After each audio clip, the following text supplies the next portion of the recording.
Thank you very much, Ambassador Joe, ladies and gentlemen. It's a great honour to be here, a great honour to be with you all and so many people I know and people I don't know. I wish you a really successful week. I think it's to rain for the next few days, so that should keep you all busy in here.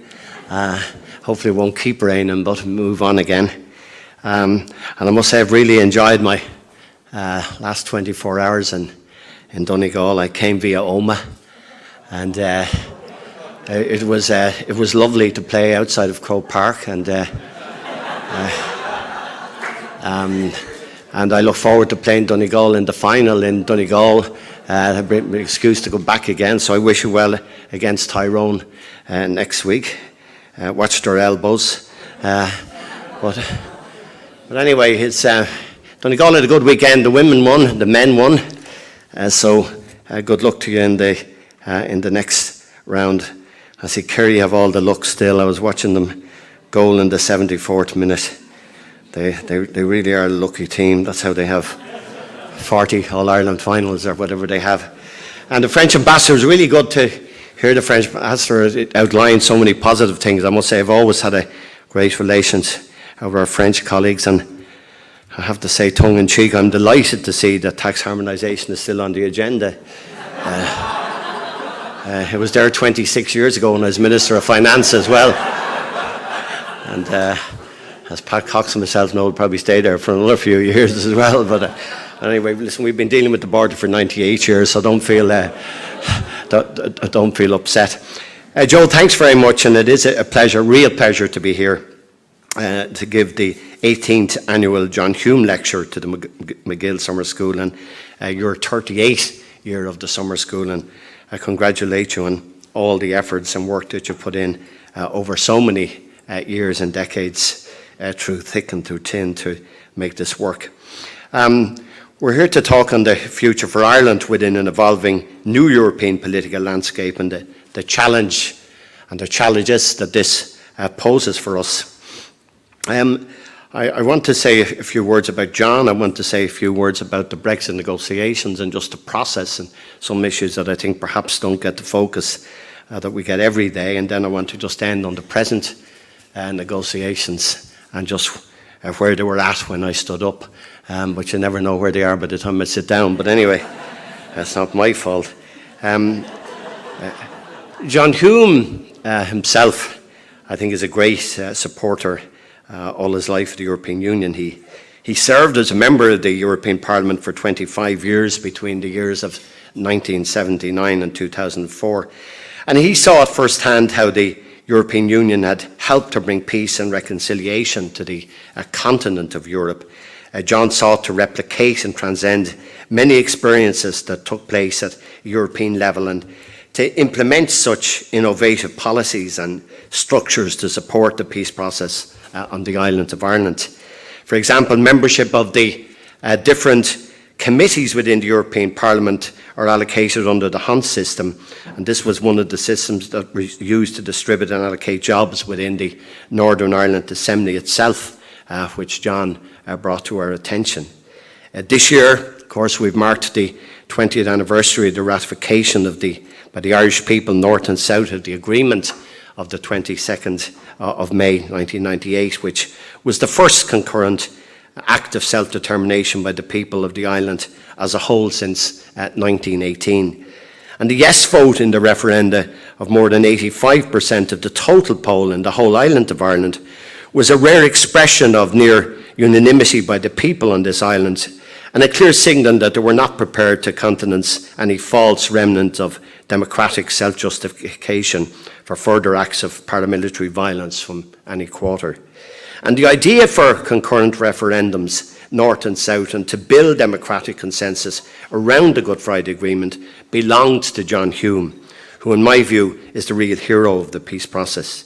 John was always an astute politician with a huge intellectual depth and someone deeply read in Irish history. He saw the dangers of militant Irish nationalism being irreversibly wedded to a distorted mandate allegedly given in the 1918 general election. He wanted to empower a new generation to write and shape their vision in history. And for John Hume, this had to be underpinned by a fair and an honourable accommodation between Unionists and Nationalists based on partnership and cooperation and mutual respect in relationships within Northern Ireland, between North and South, and between Ireland and Britain. John Hume, like all of us who engage in the Good Friday Agreement talks, had come to understand that this does not mean an end to difference. It did not spell defeat for either of the two great traditions of nationalism or unionism. Instead, it spelled victory for the people who wanted to coexist in peace and harmony on this island. And for the peaceful vision he advocated, even through the darkest days of murder and mayhem in Northern Ireland, and for the tireless service to the Irish people, North and South, nationalists and unionists, I want to reaffirm my view that John Hume is a true Irish hero. John Hume's name will stand tall in our history alongside giants like Parnell and David and O'Connell. Successive Taoiseach recognised John as a voice of sane and sensible constitutional nationalism. His high example of magnificent public service should be an inspiration to all of us as we look to the future and try to hold peace and try to deal with the challenges of Brexit and the damage done by a foolish decision to exit the European Union. In every single step of the way on the journey to peace, John Hume has been an inspirational figure who for 30 years served the SDLP, his constituents in Fyle, and people everywhere on this island who aspired for peace through tireless labour and the unquenching desire to foster reconciliation. At times when violence and hatred was in the ascendancy and it looked like a political solution would never be reached, John Hume stood steadfast for peace. He had courage, he had commitment, and he never gave up. As the conflict raged in Northern Ireland, through sheer willpower, the name of John Hume became synonymous around the world with refusal to yield to those forces of hatred, of death, of darkness and destruction. He was a philosopher, architect, and ultimately symbol of peace. And John Hume never once faltered in his insistence that dialogue was the only way forward. He served tired in his efforts to persuade others to come around the table. He never failed in his belief that a peaceful solution could be found to the problems of this island. And for that, and for future generations, we can be extremely grateful. The commitment of John Hume to the establishment and the achievement of a lasting peace was fully recognised in the awarded Nobel Peace Prize, which he was proud to share with David Trimble. In our history, John Hume is a towering figure, a giant of peace, and I hope that young people in particular from both traditions in Northern Ireland will be inspired by John Hume's vision, his work for equality, his dedication and enduring belief that with effort and commitment, the people of this island can be united in peace, in partnership and equality. Northern Ireland and this island faces challenges. Brexit is one of them. But those challenges are dwarfed by the ones that we have overcome. John Hume's dedicated his political career to stopping conflict, to sowing the seeds of peace. It is a notable legacy, and I am proud to have worked with him for so many years, and prouder still to say that this great man was my friend. I wish John and Pat, in very trying circumstances, well for the future.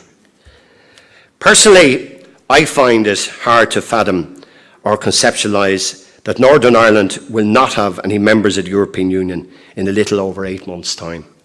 But I accept that we have to deal with the reality of the situation that we are facing. I think the Ambassador has given us a good outlines of some of the challenges and some of the things that we have to face. But I think that it is important to reiterate that the European Union has played and continues to play a very important role in supporting the peace process on the island of Ireland. The European Union has allocated €150 million towards the costs of Peace 4 programme that runs for the financial period from 2014 to the year after next. The Peace 4 initiative supports and produces many important economic and social projects which are well known in this part of the country.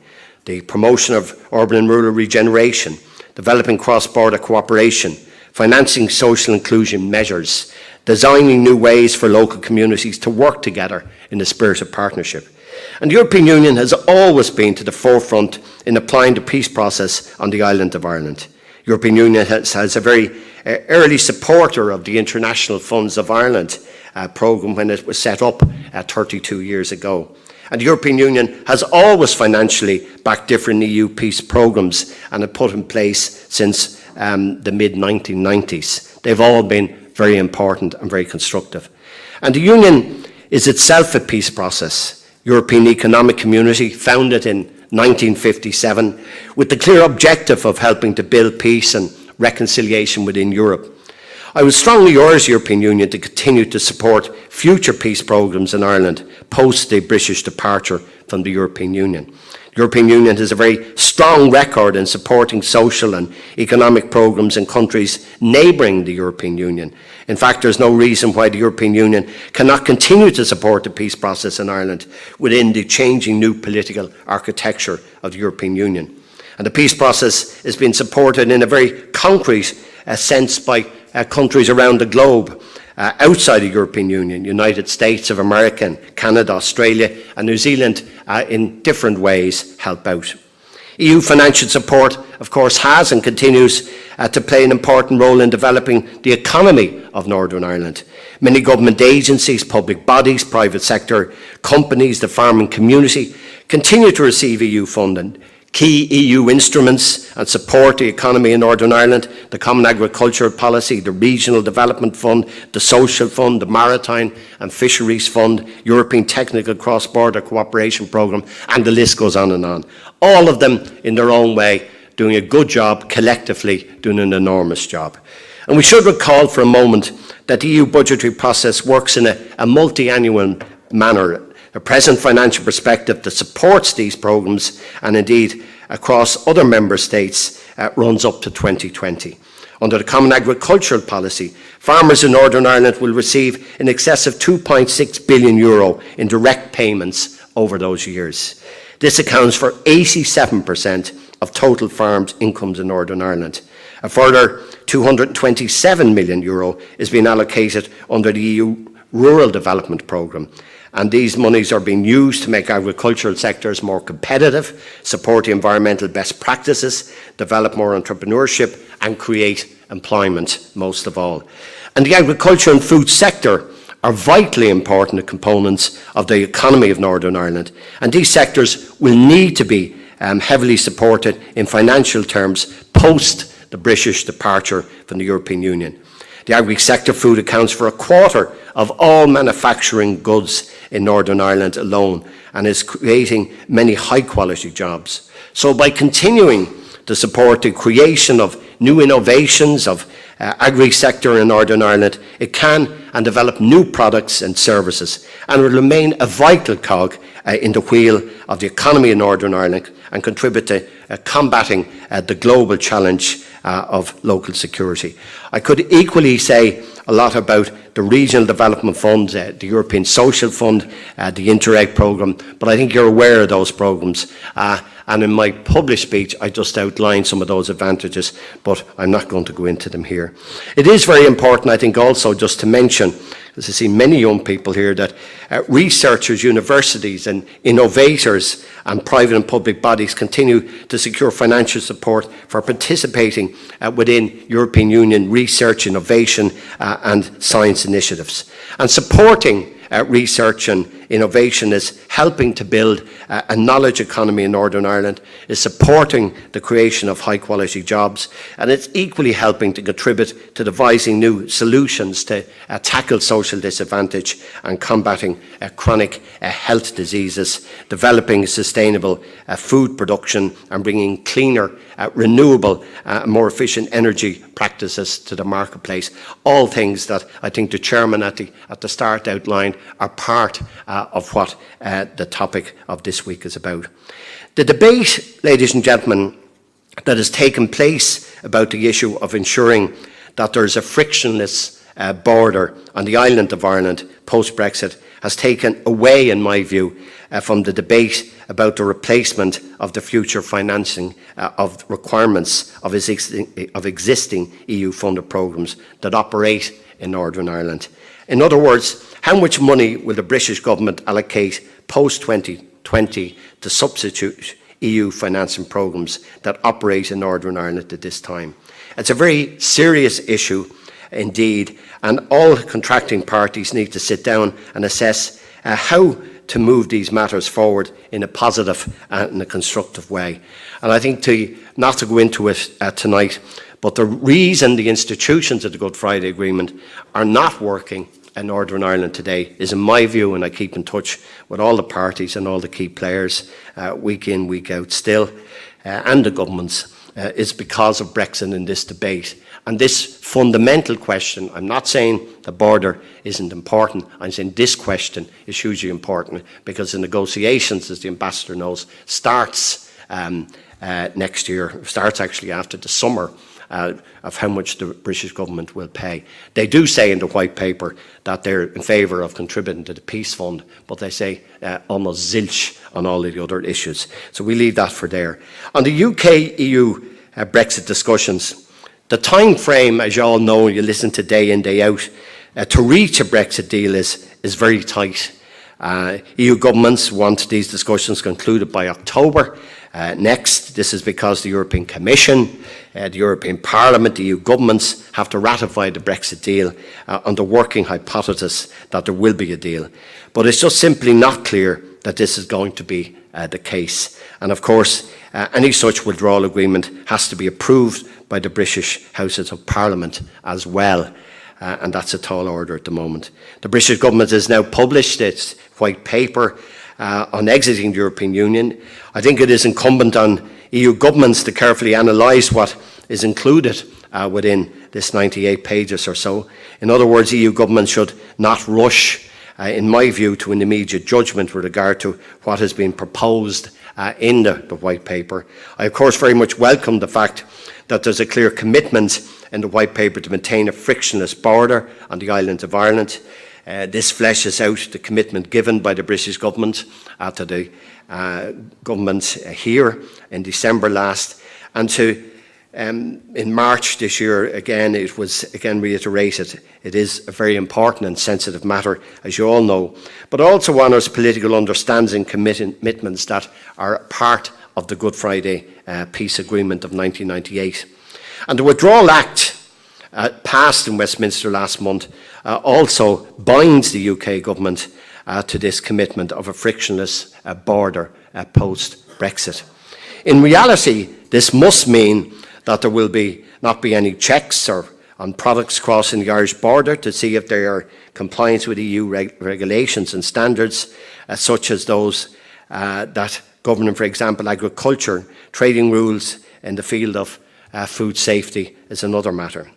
Now, I welcome, and I very much like to say this when you're here, Ambassador, the strong support from EU leaders, the President of the European Council, Donald Tusk, the President of the European Commission, Jean-Claude Juncker, President of the European Parliament, Antonio Tajani, and former EU Brexiteer negotiation, and your colleague, Michel Barnier, who I know very well. I think he knows Ireland, he understands the border from his days in the regional fund. He's been hugely helpful over the last few years, and I think we're very grateful for his many visits here and the huge amount of time that he's given to Irish groups that have gone to see him, and that when he's met here in Dublin. I think we know from the parliamentary arithmetic at Westminster, it bobs and weaves when it comes to Brexit issues. So the solidarity that has been shown at the EU level on these specific issues of ensuring that a frictionless border is in reality after Brexit is both important and hugely significant. That said, I think it is important to emphasise that the European Union derives its legitimacy and powers through a variety of different treaties. New EU regulations and directives are enacted via different legal provisions that are included within these treaties. And any issues concerning the compliance or otherwise of EU laws and directives are interpreted by the European Court of Justice. And there's a whole myriad of EU case law that culminates in 60 years of these judgments. A lot of EU case law relates to interpreting how the internal market should operate within the European Union.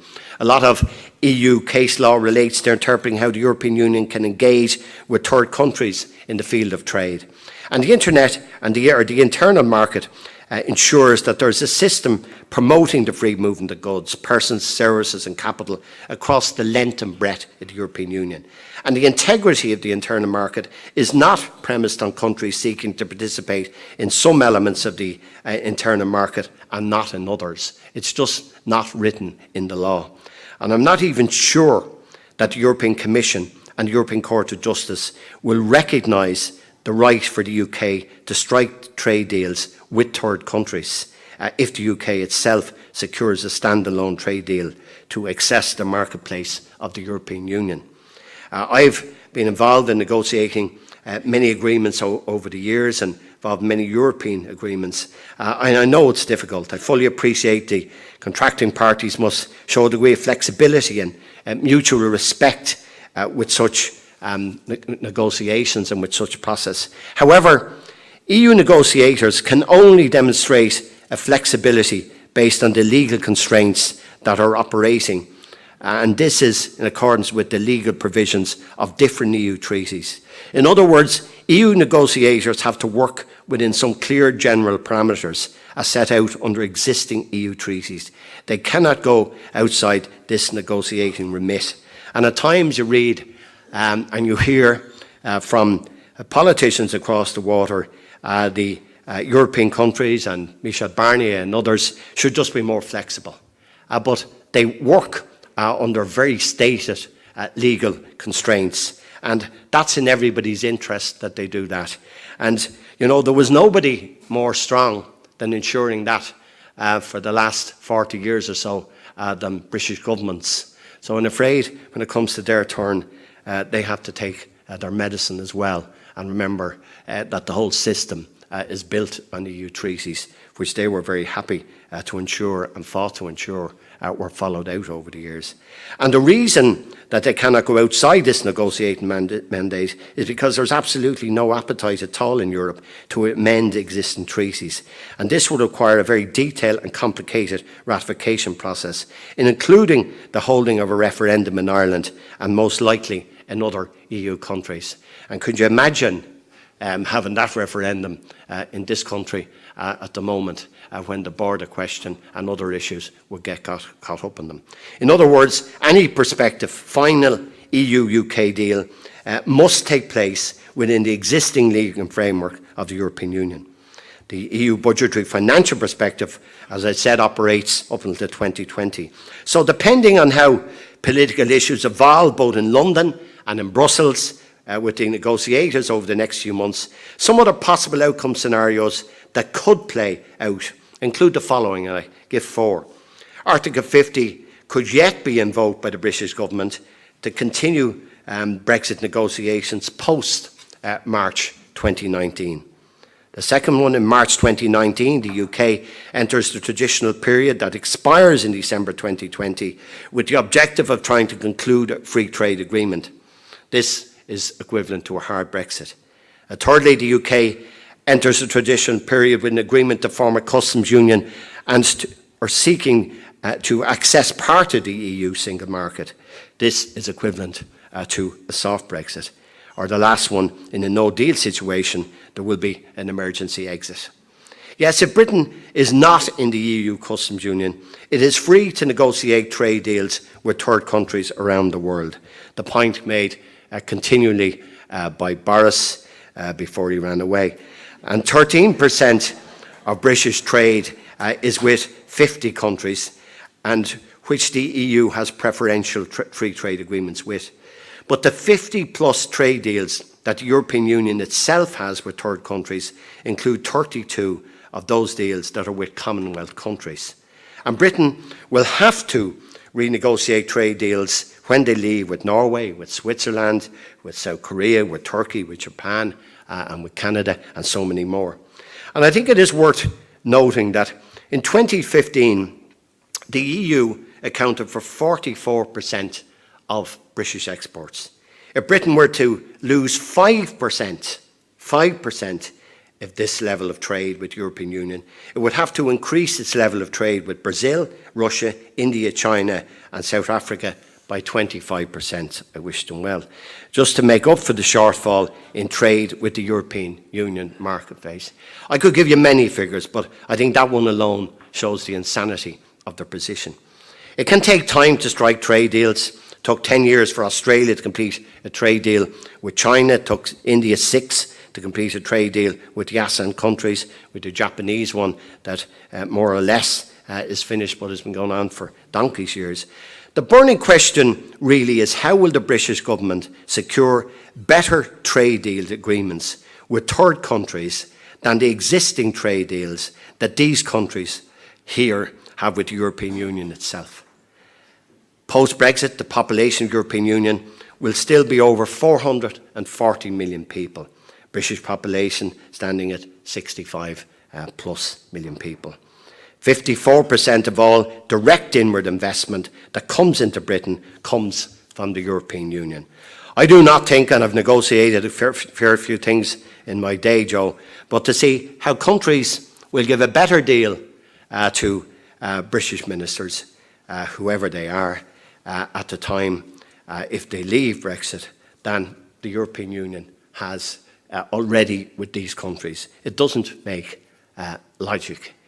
Could you imagine if you were selling your car that's outside, if one person offered you 20,000 for the car and the other person offered you 50,000? I mean, who are you going to sell the car to?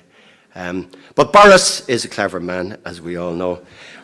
One side effect of Brexit is that the people in the Republic of Ireland are becoming more supportive of Irish membership of the European Union itself. The Eurobarometer poll that was carried out by the European Commission found that Irish people are the most optimistic in Europe about the future of the European Union. 77% of people living in the Republic of Ireland have a positive disposition towards the European Union. You average across 28 member states holding a positive viewpoint is 58%. And we hold the same view about the single market. Brexit has, ladies and gentlemen, consumed an enormous amount of political capital across the length and breadth of the European Union since the UK Brexit referendum 2 years ago. Many political issues that should have been to the forefront in a political context in Europe have had to take a back seat, which European Union governments have sought to grapple with the political fallout from Brexit. The ambassador has given a good list, so no need for me to do it. But Britain leaves the European Union next March, 29th of March. Then the next set of elections for the European Parliament will take place shortly afterwards. Self-evidently, there will be no European elections taking place in Britain. But this is quite a loss to the whole political system, and I suppose more to the socialist MEPs than anyone else, because they have over 20 in England. So President Macron is weighing up the options as to whether to form a new centralist political group within the European Union, outside the operations of the Christian Democrat, Socialist, Liberal and political groups, which will make an interesting position. It also remains to be seen if EU leaders will accept the procedure that was used in 2014 that elected Jean-Claude Juncker as President of Parliament. But in any way, we'll wait to see how these things fall out. In any event, EU governments need to a greater extent to refocus on key economic challenges: safeguarding balanced trade relations with the United States and with China, tackling long-term unemployment and poverty, supporting the information communication technologies revolution, of dealing with research and innovation in science sectors so as to create high-value jobs, and develop a progressive neighbourhood policy with countries located outside or near the European Union. The macroeconomic debate about Brexit cannot take away from the fact that implications from Brexit are affecting the quality of life and the economic livelihoods of people across the length and breadth.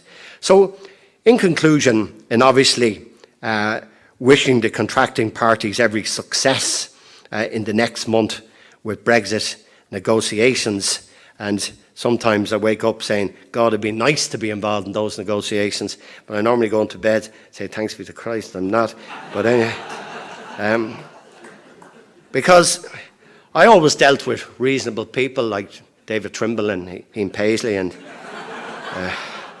Jeffrey Donaldson and Billy Hutchinson and all decent guys. Anyway, the Brexiteers, as you know, are not that way. They're some of the most successful pressure groups in British history, arguably the second most successful after the anti-Corn Law Leaguers. They persuaded David Cameron to hold a referendum on Britain's membership of the European Union, which he was nuts to do. They won it against the the ranks of the British and global establishment, and they persuaded Theresa May to pursue the hardest possible Brexit at the start. Despite the narrow victory, I think we have to, in looking back and looking forward, Joe, I have to say, she made the decision to go to that Tory conference in October 18 and take the hardline view. She went to Lancaster House and mentioned the customs union that hadn't been mentioned at all in the debate. She brought that to fore. She continued on the hardline for a long time. But it would be a mistake to underestimate a group of people who turned a crackpot fantasy into a near a defining vote. Brexiteers command 60 people in the House of Commons, and they are prepared to do anything. Theresa May, I'm afraid, kicked the can down the road for a long time, and that allowed them to group up and to build themselves up. And I suppose until recently, when the 5 biggest business lobby groups joined forces in the UK, and particularly in England, to show that they were sick of no progress in the Brussels talks. And you had Airbus and many of the car BMW and Honda all saying that they want to see decisions and they want to see actions. Then we saw that.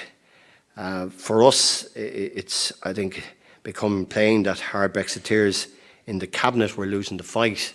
That's why a few of them resigned. In fact, quite a lot of them have resigned. There's not only the 2, but there's a lot of other senior people.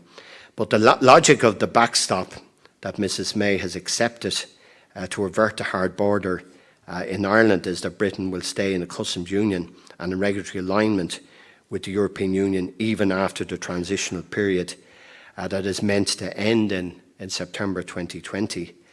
Now, Brussels know this very well, and I think on the summit a few weeks ago, 29th of June, they've been critical of Mrs May's delay in setting out what she wants from Brexit, but their willingness was to give her more time because they believed that she was softening her position. And I think we saw that she did that a bit. But we have seen chaotic scenes in the House of Commons in recent times. First of all, we had a Tory MP who led a battle a few weeks back to try and force Dominic Grieve to give Parliament the right to decide what happens if the Commons rejects the eventual Brexit deal. David Davis, at the time Brexit Secretary, huffed about an unconstitutional bid to stop the government's treaty-making role. And then we had a British Remainer minister resigning to fight Brexit from the outside. And when the British Prime Minister realised that she was going to lose those votes by the campaign of the Remainers, she changed track and she pushed on to make some good progress. And then she went ahead and she brought out the White Paper.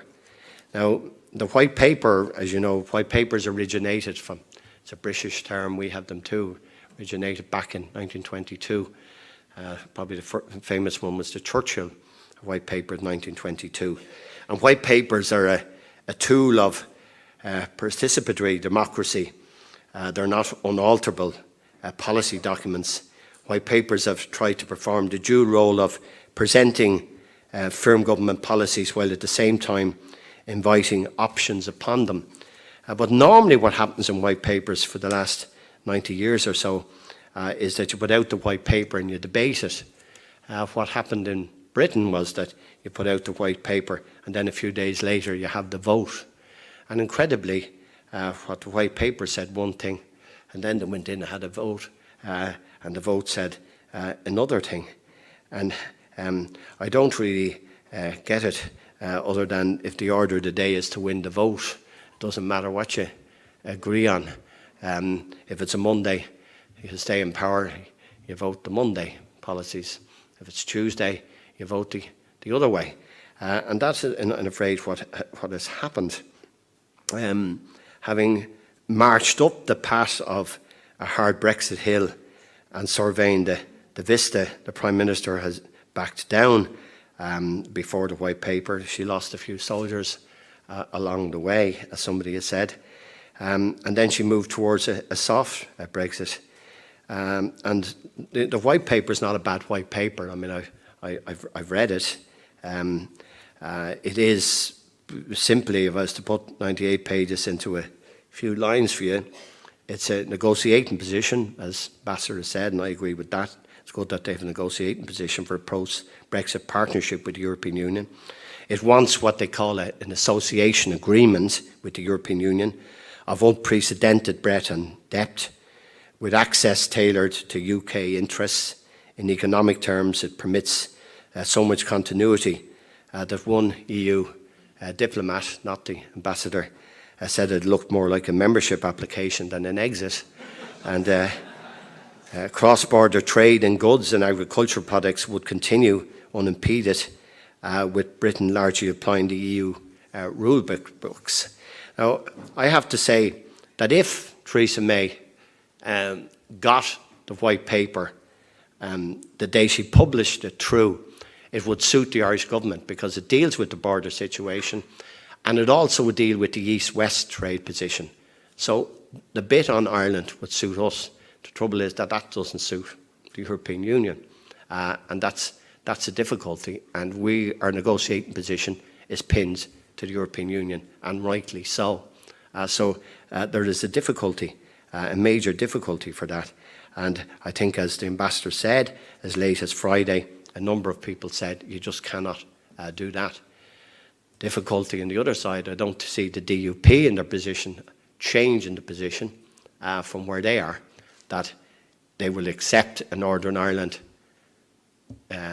English, Scotland, Wales agreement, but not a Northern Ireland alone agreement, which is what the EU has said, and I understand the arguments. But I'm not arguing one way or the other. I'm just saying this is the difficulty for it. The Chequers deal, I think, has pivoted the UK towards a softer Brexit. There's no doubt about that, but it has proved to be a step too far for our own government. And having lost 2 people already, I don't see how they can get the agreement through the Parliament. But just to bring it near the end and up to date, 2 weeks ago we had the White Paper. No, it's not even 2 weeks. It's only 10 days since we had the White Paper. And then last Monday you have the vote. Now, the customs bill was narrowly passed by the UK Parliament, but a number of amendments tabled by Brexiteers have undermined the Chequers position and the Northern Ireland backstop agreed with the EU in December. The amendments look to have the hands of the UK government an increased likelihood of a hard Brexit. You cannot take the White Paper, amend it in Parliament, and then say the White Paper stands alone. Now, it is what they're saying, but it defies logic. If you have a White Paper that hasn't been passed in Parliament, and you have a customs bill where the White Paper says one thing, and you pass amendments that say the opposite, that have been passed and are now legal, I'm afraid it's poor politics, and I'm conscious that I shouldn't say anything stronger than that. And I think my reading of it is the same as a reading as both sides, both Brexiteers and Remainers. So I'm not giving you my personal view alone on this. The UK government's Brexit position looks to have been undermined by these amendments, and I think that's the reality of it. I think the idea of a soft Brexit for goods and a harder one for services is probably, I agree with that in the White Paper, because services is 80% of the UK economy, financial and related professional services being the main ones. So the Treasury wanted a different agreement and even go into the details of that. But I think what they've said is probably doable by the European Union. So I'm afraid, folks, a lot of water is going to go under the bridge. I don't see this becoming a crisis on the 31st of October. I would be amazed if when we get to Halloween this is finished. I think the can will be kicked down the road again. It might even be kicked into a British general election. I think increasingly debate, John Major was at it today, but I think increasingly the debate is going to move away from a soft Brexit versus a hard Brexit to an argument of no Brexit versus an election or another referendum, and I don't see that. I think an election is more likely. So I'd love to tell you that it'll all be solved out and everyone will live happily ever after. I wish Theresa May every success. I think David Cameron, if he was a friend of hers, he wasn't a very good one, but that's how the cookie crumbles. And there were times I used to love to see the British government in trouble, not particularly at the moment, because it gets us into a fair bit of position. And I wish the government every success. I have been supportive of the efforts of the government in this. And I suppose my biggest concern that I would love to see the institutions up in Northern Ireland, but I'm afraid we won't be able to do that until we see the other side of this debacle. But it's it's amazing how in Ireland when we have referendums go wrong, what we do is we change the rules and we have it again. And but they slagged us so much in Britain for doing that that they're probably unlikely to do that. So all we can do is continue to help them. And as good Irish people, we're always there to help and support the British in their hour of need. And we'll continue to do that. And if they want our advice or our help, do so. But make sure you don't do anything to damage us. Thank you very much.